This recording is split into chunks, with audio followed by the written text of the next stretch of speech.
Hello everyone, চলে এসেছি আরও একটা নতুন মুভি এক্সপ্লেনিং ভিডিও নিয়ে। আজকে আমরা জানতে পারবো বাবা মার দেখাতে বিয়ে করা ছেলেটিকে সে ভরসা করেছিল, কিন্তু সেই ছেলেটি এবং তার পরিবার তাকে সেই বাড়ির বউ না ভেবে সেখানকার ঝি চাকর ভেবে রেখে দিয়েছিল।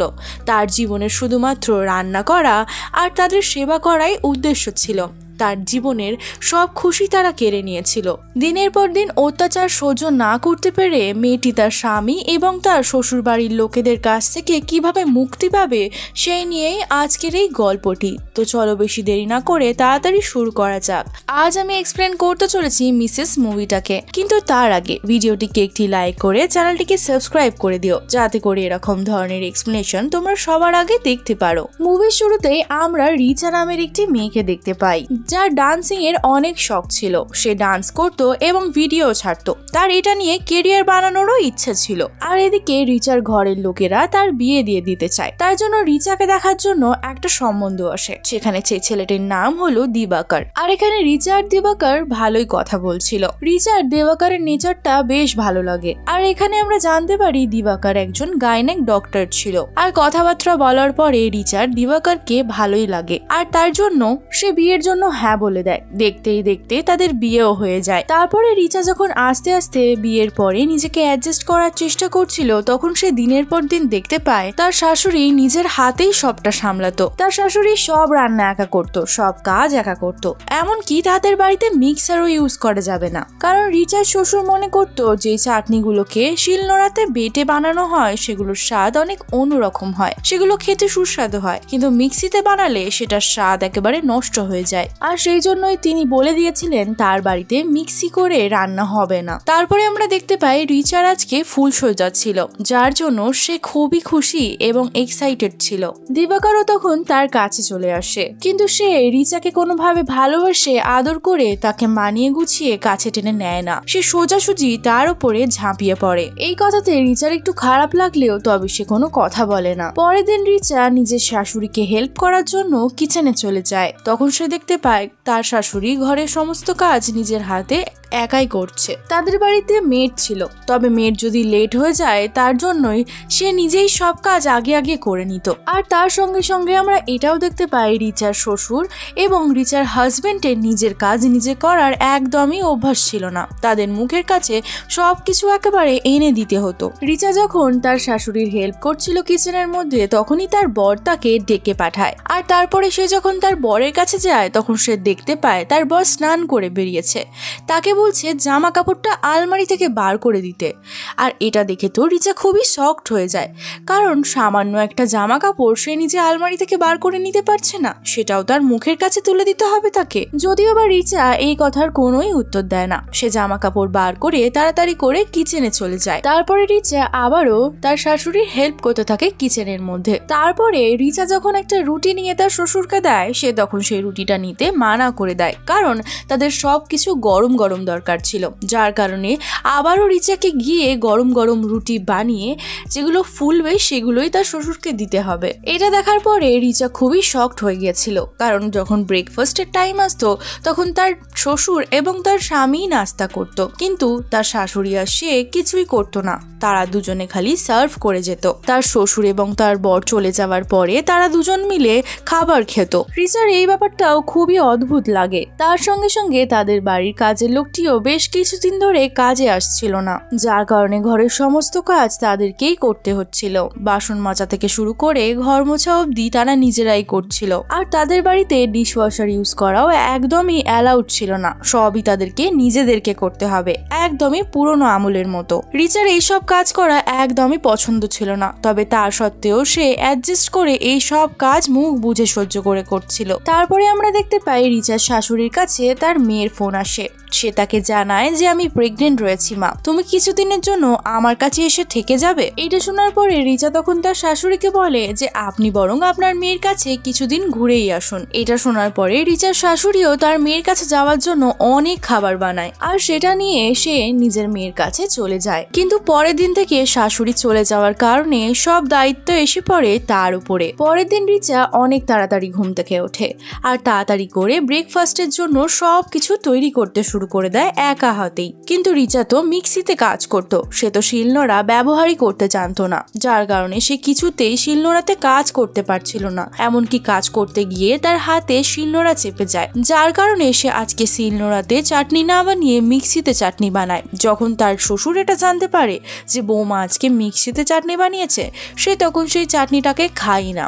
সে বলে এই চাটনিতে তো কোনো স্বাদই নেই, সে চেখে পর্যন্ত দেখে না, আর তাকে মিক্সির চাটনিটা ফেলে দিতে হয়। আর এদিকে তার হাজবেন্ডকেও তাকে লাঞ্চ দিতে হতো, সেগুলোর জন্য তাকে তৈরি করতে হচ্ছিল।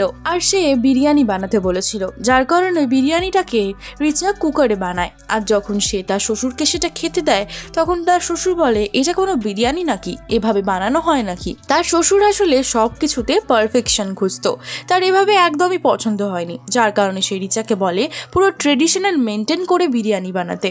আর সেই কারণে সে দিবাকরকেও টিফিন দিতে পারে না। আর এই কারণেই দিবাকর রাতে এসে রিচার ওপরে অনেক রাগ দেখাচ্ছিল। আর তারপরে রাত্রেবেলা দিবাকরের যখনই ইচ্ছে হয় সে রিচার সাথে সে সবকিছু করে যেগুলো সে করতে চায়, কিন্তু রিচার মনের কথা বা তার কোনো ফিলিংসের ব্যাপারে সে জানতে ইন্টারেস্টেড নয়। সে রিচার সাথে দুদণ্ড বসে কথা পর্যন্ত বলে না, যেই কারণে রিচা অনেকটা বেশি ডিস্টার্ব ছিল।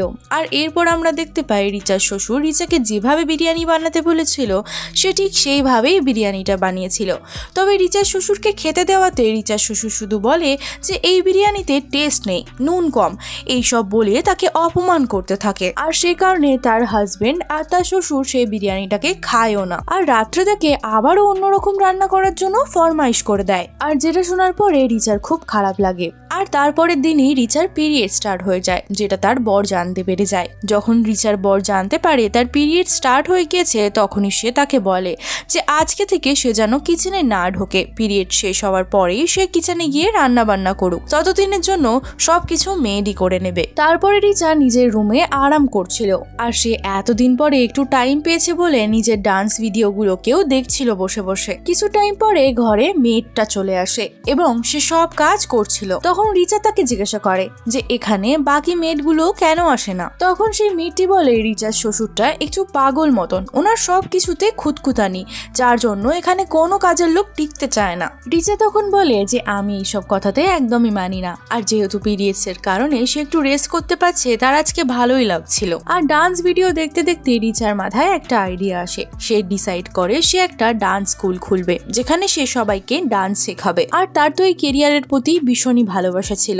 অন্যদিকে আমরা তার শ্বশুর এবং তার বরকে দেখতে পাই, তারা ওয়েট করছিল কখন রিচার পিরিয়ডটা শেষ হবে। আর তারপরে রিচা আবারও কাজ করা শুরু করে দেয়। আর দেখতে দেখতে 5 দিন কেটে যায়। এবারে রিচার পিরিয়ডসটাও শেষ হয়ে যায়, যার পরে রিচা আবারও সবকিছু একাই সামলাচ্ছিল। তারপরে রিচা যখন কিচেনে কাজ করছিল, সে তখন দেখতে পায় বেসিনের নিচের পাইপটা লিক হয়ে গিয়েছে, যার জন্য সে তার হাজবেন্ডকে বলে অবধি যে প্লাম্বার ডেকে সেটাকে ঠিক করিয়ে দিতে, কিন্তু তার হাজবেন্ড তো তার কথাতে কোনো পাত্তাই দেয় না, তাকে ইগনোর করে যায়। তারপরের দিনকার রিচা যখন ব্রেকফাস্টের টাইমে তারা দুজন উপস্থিত ছিল, তাদের দুজনের কাছেই তার জবের ব্যাপারে কথা বলে। তখন তার শ্বশুর তাকে জানিয়ে দেয় আমরা তো বলেইছিলাম আমরা বাইরে জব করতে দেব না।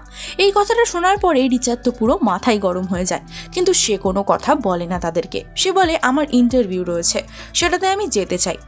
আর এখানে আমরা দেখতে পাই তার শ্বশুর একদমই তাকে যেতে দেওয়ার প্রস্তুতিতে ছিল না।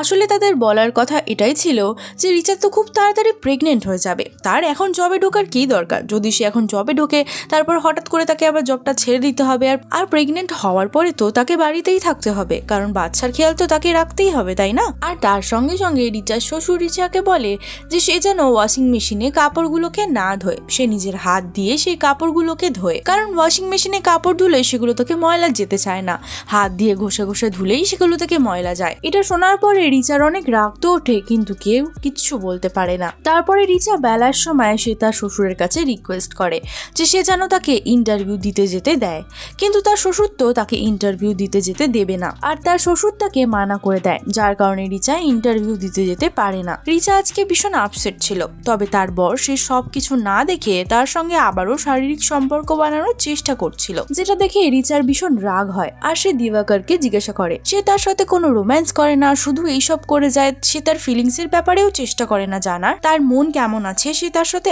একটা দণ্ড বসে কথা অবধি বলে না। তখন দিবাকর ভীষণ রেগে যায় সে বলে, তোমার সাথে রোম্যান্স করব? তোমার গা থেকে তো সারা দিন রান্নাঘরে স্মেল আসতে থাকে, আর তোমার মধ্যে আছেটা কি যে আমি তোমার সাথে রোম্যান্স করব, তোমার সাথে বসে কথা বলবো? এটা শোনার পরে রিচা তো পুরোপুরি ভেঙে যায়, কারণ একটা নারীর আত্মসম্মানে লাগে এই কথাটি। সে বুঝতে পারে তার বর তাকে ভালোবাসে না, শুধুমাত্র থাকার জন্যই সে থাকছে। আর তার পরের দিনই দিবাকরের একটা কাজিন তাদের বাড়িতে এসেছিল। তারাও ঠিক দিবাকরের বাবার মতনই। সে আসার পরেই রিচাকে অর্ডার দিতে শুরু করে দেয়। সে এসে অর্ডার দেয় রিচাকে চা বানানোর জন্য। রিচা চা বানিয়ে নিয়ে আসে, কিন্তু সেই চাটা ভালো হয়নি দেখে সে রিচাকে উল্টোপাল্টা বলে দেয় আর তাকে কথা শোনাতে শুরু করে। আর তার সঙ্গে সঙ্গে রিচাকে রাত্রেবেলা মটন খাবে বলে আবদারও করে, আর রিচাকে মটন বানানোর জন্য বলে দেয়। আর রিচা এই সব কিছু দিয়ে বহুত বিরক্ত হয়ে গিয়েছিল। সে সারাদিন খালি রান্নাই করে যেত, সবার ফাই ফরমাসি খেটে যেত। রিচা বারবার দিবাকরকে বলছিল ওই পাইপলাইনটা চেঞ্জ করার জন্য, কারণ তার কাজ করতে অসুবিধা হচ্ছিল, কিন্তু সে বারবার সেটাকে ইগনোর করে দিত। যার পরে দিবাকরের বুয়া তার হেল্প করার জন্য চলে আসে, কারণ রিচার প্রথম কারবা চৌথ ছিল সেটা। রিচা সেদিন উপোস ছিল, কিন্তু সবার জন্য তাকে খাবার রান্না করতে হয়েছিল। তার সঙ্গে সঙ্গে তার বুয়ার শরীর ভীষণ খারাপ হয়ে পড়ে, যার কারণে সে তাকে মেডিসিন দিয়ে রেস্ট করতে পাঠিয়ে দেয়। আর মেডিসিন দেওয়ার পরে তার বুয়া তো তাকেই বকা দেওয়া শুরু করে দেয়। সে বলে আজকালকার মেয়েরা কিছু সহ্যই করতে পারে না, যেটা শোনার পরে রিচা অনেক রেগে গিয়েছিল, কিন্তু সে কোনো কথার জবাব দিতে পারে না। দিনভর এত কিছু সহ্য করার পরে রাত্রেবেলা দিবাকর তার কাছে আসে আর তাকে এসে বলে সে যেন তার ইনস্টাগ্রাম থেকে ডান্সের সব ভিডিওগুলো ডিলিট করে দেয়, যেগুলো শোনার পরে রিচা এগুলো ডিলিট করার জন্য বারণ করে দেয়, কারণ ডান্সটা তার কাছে প্যাশন ছিল। সে ছোটবেলা থেকেই ডান্সে কেরিয়ার বানাতে চেয়েছিল। সে আজকে হঠাৎ করে এসে বলছে ডান্সের ভিডিওগুলো ডিলিট করে দেওয়ার কথা। আর দিবাকর তখন এসে তাকে বলে, যদি তুমি এই ভিডিওগুলোকে না ডিলিট করো তাহলে তোমাকে আমি আমার ঘর থেকেই বার করে দেবো। কিন্তু তার সত্ত্বেও সে সেই ভিডিওগুলো ডিলিট করে না। সে তাকে সোজাসুজি জানিয়ে দেয় যে আমি এই ভিডিও ডিলিট করবো না, যেটা শোনার পরে দিবাকর রেগে গিয়ে সেখান থেকে চলে যায়। আর পরের দিন দিবাকরের বুয়াও তার ঘরে চলে যায়। যার কিছুদিন পরে দিবাকরের বাবার বার্থডে ছিল, যার কারণে তারা অনেকগুলো লোকেদেরকে ইনভাইট করেছিল আর তারা সেখানে ড্রিঙ্ক করছিল। তার সঙ্গে সঙ্গে সে রিচাকে বলে দেয় যে সবার জন্য যেন খাবার এখানে তৈরি হয়ে যায়। আর এটা দেখার পরে রিচা অনেক বেশি টেনশনে চলে এসেছিল আর সে ভীষণ বিরক্ত হয়ে গিয়েছিল, কারণ এক একজন লোক এসে তাকে এক এক রকম অর্ডার দিয়ে যাচ্ছিল। সে যেন কোনো মানুষ নয়, একটা কাজের লোকই বানিয়ে রেখে দিয়েছিল, তাও আবার বিনা পয়সার কাজের লোক, যার কারণে রিচা অনেক ফ্রাস্ট্রেটেড ছিল। আর এদিকে দিবাকর রিচার ওপরে অনেক বেশি রেগে গিয়েছিল, কারণ রিচা এখনো অবধি সেই ভিডিওগুলোকে ডিলিট করেনি। আর এই কারণে সে রিচাকে ওয়ার্নিং দেয় যাতে করে সে তাড়াতাড়ি করে নিজের ভিডিওগুলো ডিলিট করে দেয় আর তাড়াতাড়ি সবার জন্য ড্রিঙ্কস নিয়ে চলে আসে। এটা শোনার পরে রিচা খুব রেগে যায় আর বেসিন থেকে যে নোংরা জলটা টোপে টোপে পড়ছিল সেটা সে একটা বালতি রেখে অ্যাডজাস্ট করছিল। সেই বালতিটাকে সে বার করে আনে, যার মধ্যে অনেকটা নোংরা জল জমেছিল। সেগুলোকে গ্লাসের মধ্যে দিয়ে সে সবাইকে দিয়ে চলে আসে। আর যখনই দিবাকর এই ব্যাপারে জানতে পারে সে খুব রেগে গিয়ে কিচেনে চলে আসে। আর তখন রিচা ওই জলটাই তার মুখে ছুঁড়ে মারে আর রেগে গিয়ে সেখান থেকে গাড়ি নিয়ে বেরিয়ে পড়ে তার শ্বশুর বাড়ি থেকে বাপের বাড়ি যাওয়ার উদ্দেশ্যে। তারপরে রিচা নিজের বাড়িতে চলে এসে তার মাকে সবকিছু বলতে শুরু করে, কিন্তু রিচার মায়ের এটা কথা ছিল যে সে এইটুখানি কথার জন্য এত বড় তামাশা কেন করে এলো। তখন তার মা রিচাকে বলে সে যেন দিবাকরকে কল করে ক্ষমা চেয়ে নেয়। তখনই সেখানে রিচার ভাই চলে আসে। তখন রিচার মা রিচাকে বলে সে গিয়ে জল খেয়ে নিক আর তার সঙ্গে তার ভাইকেও যেন জল দেয় সে। যেটা শোনার পরে রিচা খুব রেগে যায়। সে বলে কেন ওর নিজের হাত নেই, ও নিজে জল নিয়ে খেতে পারবে না? সব সময় সবকিছু সবার মুখের সামনে দিয়ে দেওয়ার কি মানে? তারপরে রিচা তখন রেগে গিয়ে তার মাকে বলে তোমার মতন লোকদের জন্যই আজকে এই অবস্থা হয়ে দাঁড়িয়েছে। সবকিছু মুখের মধ্যে তুলে দেওয়ার কারণেই তারা চায় তাদের বউরাও এসে 24 আওয়ার্স তাদের জন্য কাজের লোকের কাজটাই করবে। তারপরে আমরা দেখতে পাই অনেকটা সময় কেটে যায় আর এতদিনে দিবাকর দ্বিতীয় বিয়েও করে নিয়েছিল আর সে নিজের দ্বিতীয় ওয়াইফের সাথেও সেই সেম বিহেভই করছিল যেমন করে সে রিচার সাথে বিহেভ করছিল।